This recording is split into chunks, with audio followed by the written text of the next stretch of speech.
നമസ്കാരം. മലം പോയി കഴിഞ്ഞാൽ കഠിനമായിട്ടുള്ള വേദന, പുകച്ചിൽ, നീറ്റൽ ഇങ്ങനെയുള്ള ബുദ്ധിമുട്ടൊക്കെ ഒരുപാട് പേര് അനുഭവിക്കുന്നുണ്ട്. പലപ്പോഴും ഇങ്ങനെയുള്ള ലക്ഷണങ്ങൾ കാണിക്കുമ്പോൾ ആളുകൾ ഇത് അവഗണിക്കാറാണ് പതിവ്. എന്നാൽ മലദ്വാരത്തിലുണ്ടാകുന്ന വിള്ളലുകൾ അഥവാ ഫിഷറിൻ്റെ ലക്ഷണങ്ങളാണിവ. പലപ്പോഴും പേഷ്യൻസ് ഒ പിയിൽ വന്നിട്ട് പറയാറുണ്ട്, ഡോക്ടറെ പ്രസവവേദനയേക്കാൾ കഠിനമായിട്ടുള്ള വേദനയാണിതെന്ന്. ഓപ്പറേഷൻ ചെയ്യേണ്ടി വരുമെന്ന് ഭയത്താൽ പല ആളുകളും ചികിത്സയെടുക്കാതെ വേദനാ സംഹാരികൾ കുടിച്ചു മടുത്തവരായിരിക്കും. ഇങ്ങനെയുള്ള ലക്ഷണങ്ങൾ പലപ്പോഴും വരുമ്പോൾ ആളുകൾ ഇത് പുറത്ത് പറയാനും അതുപോലെ തന്നെ ഓപ്പണായിട്ട് ഡിസ്കസ് ചെയ്യാനും പലർക്കും മടിയായിരിക്കും.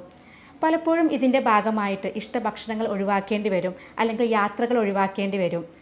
ഇതിൻ്റെ വേദന അതുപോലെ തന്നെ നീറ്റലൊക്കെ കാരണം, അതിൻ്റെ ഇറിറ്റേഷൻ കാരണം സ്വഭാവത്തിൽ വരെ മാറ്റങ്ങൾ വരാം.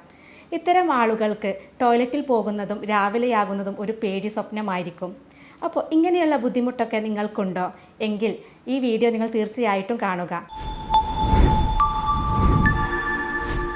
Doctor Semiya, doctor Basil's homeo hospital, Pandikkad, Malappuram ജില്ല. പൈൽസ്, ഫിഷർ, ഫിസ്റ്റുല എന്നീ രോഗങ്ങൾ എല്ലാവർക്കും പരിചിതമായിരിക്കും. പല പേഷ്യൻസും ഒ പിയിൽ വന്നിട്ട് പറയാറുണ്ട്, ഡോക്ടറെ കഠിനമായിട്ടുള്ള വേദനയാണ്, എനിക്ക് പൈൽസ് ആണെന്ന് തോന്നുന്നു എന്ന് പറയും. എന്നാൽ ഇങ്ങനെ വേദന വരുന്നത് പൈൽസ് രോഗം കൊണ്ടല്ല, മലദ്വാരത്തിലുണ്ടാകുന്ന ഫിഷർ അഥവാ മലദ്വാരത്തിൽ വരുന്ന വിള്ളലുകളാണ്. മലം കട്ടിയായിട്ട് പോവുക അല്ലെങ്കിൽ കൂടുതൽ പ്രാവശ്യമായിട്ട് മലം പോകുന്ന സമയത്ത് മലദ്വാരത്തിൻ്റെ സൈഡ് പൊട്ടിയിട്ട് വിള്ളൽ വരുന്നതിനെയാണ് നമ്മൾ ഫിഷർ എന്ന് പറയുന്നത്. എന്നാൽ പൈൽസ് അങ്ങനെയല്ല, മലദ്വാരത്തിലുണ്ടാകുന്ന നരമ്പുകൾ തടിക്കുന്നതിനെയാണ് പൈൽസ് എന്ന് പറയുന്നത്.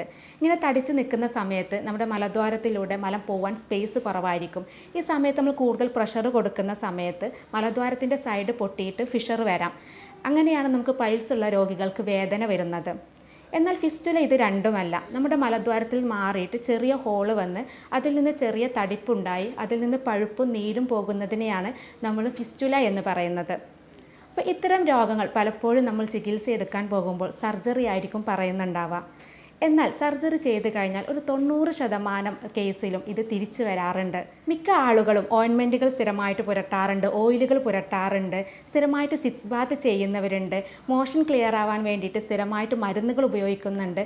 ഇതൊക്കെ പ്രോപ്പറായിട്ട് ചെയ്ത് കഴിഞ്ഞാലും ചില ആളുകൾക്ക് ഇത്തരം രോഗങ്ങൾ മാറിക്കിട്ടില്ല. അതിനുള്ളൊരു പ്രധാന കാരണം എന്ന് പറയുന്നത് അവരുടെ ലൈഫ് സ്റ്റൈലാണ്. അവരുടെ ഭക്ഷണ രീതിയിലുള്ള പ്രശ്നങ്ങളും അവരുടെ ജീവിത രീതിയിലുള്ള മാറ്റങ്ങൾ കൊണ്ടൊക്കെയാണ് ഈ ഒരു ബുദ്ധിമുട്ടുകൾ വരുന്നത്. പലപ്പോഴും ആളുകൾ സർജറി ചെയ്യുന്നത് എളുപ്പത്തിനായിരിക്കും, പെട്ടെന്ന് അസുഖം മാറാനായിരിക്കും. എന്നാൽ മലദ്വാരത്തിലുണ്ടാകുന്ന ഇങ്ങനെയുള്ള അസുഖങ്ങൾ, പൈൽസ്, ഫിഷർ, ഫിസ്റ്റുല ഏതുമാവട്ടെ, ഇങ്ങനെയുള്ള അസുഖങ്ങൾ വന്നു കഴിഞ്ഞിട്ടുണ്ടെങ്കിൽ നമ്മൾ ആദ്യം ചികിത്സിക്കേണ്ടത് നമ്മുടെ ആമാശയത്തിൻ്റെ ഭാഗത്തും അതുപോലെ തന്നെ ചെറുകുടലിലും വൻകുടലിലും എന്തെങ്കിലും ബുദ്ധിമുട്ടുണ്ടോ എന്ന് നോക്കി അതിനുള്ള കറക്റ്റായിട്ടുള്ള ചികിത്സയാണ് എടുക്കേണ്ടത്. അത് കറക്റ്റായിട്ട് എടുത്തു കഴിഞ്ഞാൽ തന്നെ നമുക്കിത് പൂർണ്ണമായിട്ട് മാറ്റിയെടുക്കാൻ പറ്റും. അപ്പോൾ എന്തുകൊണ്ടാണ് ഫിഷർ വരുന്നത്, അതിൻ്റെ കാരണങ്ങൾ മനസ്സിലാക്കി അത് കറക്റ്റായിട്ട് നമ്മൾ ചികിത്സ എടുത്തു കഴിഞ്ഞാൽ അതിൻ്റെ കൂടെ തന്നെ നമ്മൾ ജീവിത രീതിയിൽ മാറ്റങ്ങൾ വരുത്തി കഴിഞ്ഞാൽ ഇത്തരം അസുഖങ്ങൾ നമുക്ക് ഓപ്പറേഷൻ ഇല്ലാതെ തന്നെ മാറ്റിയെടുക്കാൻ കഴിയാറുണ്ട്. അതുപോലെ തന്നെയാണ് ഡെലിവറി സമയത്ത് നമ്മൾ കൂടുതലായിട്ട് പ്രഷർ കൊടുക്കുമ്പോൾ അല്ലെങ്കിൽ കുട്ടിനെ പുൾ ചെയ്യുന്ന സമയത്ത് മലദ്വാരത്തിൻ്റെ ഭാഗത്ത് വിള്ളലുകൾ വന്നിട്ട് അങ്ങനെയും ഫിഷർ വരാറുണ്ട്. സ്ത്രീകളിൽ മെയിനായിട്ട് വരുന്നത് ഇത്തരം കാരണങ്ങൾ കൊണ്ടാണ്. പ്രവാസികളിൽ സ്ഥിരമായിട്ട് വരാനുള്ളൊരു പ്രധാന കാരണം അവരുടെ ലൈഫ് സ്റ്റൈലിലും അവരുടെ ഭക്ഷണ രീതിയിലുള്ള മാറ്റങ്ങളാണ്. പല പ്രവാസികളും നമ്മുടെ അടുത്ത് വരാറുണ്ട്. അവരവിടെ നിന്ന് ലീവൊക്കെ എടുത്ത് നാട്ടിൽ വന്ന് സർജറിയൊക്കെ ചെയ്ത് തിരിച്ചു പോകും. എന്നാൽ വീണ്ടും വന്നിട്ടുണ്ടെന്ന് പറഞ്ഞ് ചികിത്സ എടുക്കാനായിട്ട് നമ്മളുടെ അടുത്ത് വരാറുണ്ട്. ഇതിനുള്ളൊരു പ്രധാന കാരണം അവരുടെ ലൈഫ് സ്റ്റൈൽ തന്നെയാണ്. കൂടുതൽ ഇരുന്നിട്ടുള്ള ജോലി, അതല്ലെങ്കിൽ കൂടുതൽ വ്യായാമക്കുറവ്, അതുപോലെ തന്നെ ഡ്രൈവിംഗ് ജോലിയൊക്കെ ചെയ്യുന്ന ആളുകളിൽ, ഇങ്ങനെയുള്ള ആളുകളിലാണ് ഇത് കൂടുതലായിട്ട് കണ്ടുവരുന്നത്. അതുപോലെ തന്നെയാണ് അവരുടെ ഭക്ഷണ രീതിയും. പുറത്തുനിന്നുള്ള ഭക്ഷണങ്ങൾ അതുപോലെ തന്നെ ഫാസ്റ്റ് ഫുഡ് കാര്യങ്ങളൊക്കെ കൂടുതലായിട്ട് അവർ കഴിക്കും. ഇങ്ങനെയുള്ള ഭക്ഷണങ്ങൾ കൊണ്ടും അവർക്ക് മലബന്ധം വരാനും അത് ഫിഷർ രോഗത്തിലേക്ക് നയിക്കുകയും ചെയ്യും. പുരുഷന്മാരിൽ ഫിഷർ രോഗം വരാനുള്ള ഒരു പ്രധാന കാരണവും അവരുടെ ഭക്ഷണ രീതിയാണ്. പുറത്തുനിന്നുള്ള ഫാസ്റ്റ് ഫുഡ്, അതുപോലെ തന്നെ മൈദ അടങ്ങിയിട്ടുള്ള പൊറോട്ട, കുബൂസ്, റൊട്ടി, പാസ്ത പോലെയുള്ള മൈദ കൂടുതൽ അടങ്ങിയിട്ടുള്ള ഫുഡുകൾ, അതുപോലെ തന്നെ ജങ്ക് ഫുഡുകളൊക്കെ കൂടുതലായിട്ട് ഭക്ഷണത്തിൽ ഉൾപ്പെടുത്തുക. ഇങ്ങനെയുള്ള ഭക്ഷണശീലങ്ങളാണ് അത് മലബന്ധത്തിലേക്ക് നയിക്കുന്നതും പിന്നെ ഫിഷർ രോഗത്തിലേക്ക് നയിക്കുന്നതും. അതുപോലെ തന്നെയാണ് അവരുടെ ടോയ്ലറ്റ് ശീലങ്ങൾ. കൂടുതൽ സമയം ടോയ്ലറ്റിൽ ഇരിക്കുന്ന സ്വഭാവം ഇന്ന് ഒരുപാട് പുരുഷന്മാരിലുണ്ട്. കൂടുതൽ സമയം ഫോൺ ഉപയോഗിക്കുക ടോയ്ലറ്റിൽ ഇരുന്നു കൊണ്ട്, അതുപോലെ തന്നെ ന്യൂസ് പേപ്പർ വായിക്കുക, സ്മോക്ക് ചെയ്യുക, ഇങ്ങനെയുള്ള ശീലങ്ങളൊക്കെ ഉള്ള ആളുകളാണെങ്കിൽ അത് പൂർണ്ണമായിട്ട് ഒഴിവാക്കുന്നതാണ് ഏറ്റവും നല്ലത്. കാരണം ഇത്തരം ശീലം ഉണ്ടാകുമ്പോൾ കൂടുതൽ സമയം ഇരിക്കുമ്പോൾ കൂടുതൽ നമ്മുടെ മസിൽസുകൾക്ക് ഇറിറ്റേഷൻ വരികയും അത് മലബന്ധം ഉണ്ടാക്കാനും അതുപോലെ തന്നെ അത് ഫിഷർ രോഗത്തിലേക്ക് നയിക്കുകയും ചെയ്യും. ഇങ്ങനെയുള്ള കാരണങ്ങൾ കൊണ്ടൊക്കെയാണ് ഫിഷർ രോഗങ്ങൾ വരുന്നത്. ഇന്ന് ചില കാര്യങ്ങളിൽ നമ്മൾ ശ്രദ്ധ കൊടുത്തു കഴിഞ്ഞാൽ അല്ലെങ്കിൽ നമ്മുടെ ഭക്ഷണ രീതിയിൽ കുറച്ച് മാറ്റങ്ങൾ വരുത്തി കഴിഞ്ഞിട്ടുണ്ടെങ്കിൽ നമുക്ക് ഈ ഒരു അസുഖം പൂർണ്ണമായിട്ട് തന്നെ മാറ്റിയെടുക്കാം. അതിലൊന്നാമത് പറയുന്നത് പ്രോബയോട്ടിക് അടങ്ങിയിട്ടുള്ള ഫുഡുകൾ കഴിക്കുക. നമ്മുടെ വയറിൽ ഹെൽത്തി ആയിട്ടുള്ള ബാക്ടീരിയയെ വളർത്താൻ സഹായിക്കുന്നതാണ് പ്രോബയോട്ടിക് എന്ന് പറയുന്നത്. അത് കൂടുതൽ അടങ്ങിയിട്ടുള്ളത് തൈര്, അതുപോലെ തന്നെ പഴങ്കഞ്ഞിയിലൊക്കെ പ്രോബയോട്ടിക്കാണ്. അതുപോലെ തന്നെയാണ് പ്രീബയോട്ടിക്. പ്രീബയോട്ടിക് എന്ന് പറയുന്നത് നല്ല വഴുവഴുപ്പുള്ള പച്ചക്കറികളൊക്കെയാണ് പ്രീബയോട്ടിക്കായിട്ട് വരുന്നത്. അതായത് വെണ്ടയ്ക്ക നമുക്ക് കട്ട് ചെയ്യുമ്പോൾ ഒരു വഴുവഴുപ്പ് അനുഭവപ്പെടും. ഇതിലൊക്കെ കൂടുതലായിട്ട് പ്രീബയോട്ടിക് ഉണ്ട്. അപ്പോൾ ഇത്തരം ഭക്ഷണങ്ങൾ നമ്മൾ കൂടുതലായിട്ട് ഉൾപ്പെടുത്തുന്നത് മലബന്ധം ഒഴിവാകാനും അത് ഫിഷർ രോഗം വരാതിരിക്കാനും വേണ്ടിയിട്ടും സഹായിക്കും. രണ്ടാമത് പറയുന്നത് ജ്യൂസുകളാണ്. അത് പച്ചക്കറികളുടെ ജ്യൂസ് ഉപയോഗിക്കാറുണ്ട്, അതുപോലെ തന്നെ ഫ്രൂട്ട്സിൻ്റെ ജ്യൂസൊക്കെ ഉപയോഗിക്കാറുണ്ട്. ഇങ്ങനെ ഫ്രൂട്ട്സുകളുടെ ജ്യൂസ് ഉപയോഗിക്കുമ്പോൾ നമ്മൾ കൂടുതൽ ആളുകളും അത് അരിച്ചാണ് ഉപയോഗിക്കുന്നത്. അങ്ങനെ ചെയ്യുമ്പോൾ കൂടുതലായിട്ടും അതിലുള്ള ഫൈബറുകളൊക്കെ നമ്മൾ കളയുകയാണ് ചെയ്യുന്നത്. അതിൽ നിന്ന് നമുക്ക് കിട്ടുന്നത് വെറും ഫ്രക്ടോസും അതുപോലെ ഗ്ലൂക്കോസ് മാത്രമായിരിക്കും. അതുകൊണ്ട് തന്നെ നമ്മൾ അരിക്കാതെ വേണം ഇത്തരം ജ്യൂസുകൾ ഉപയോഗിക്കാൻ.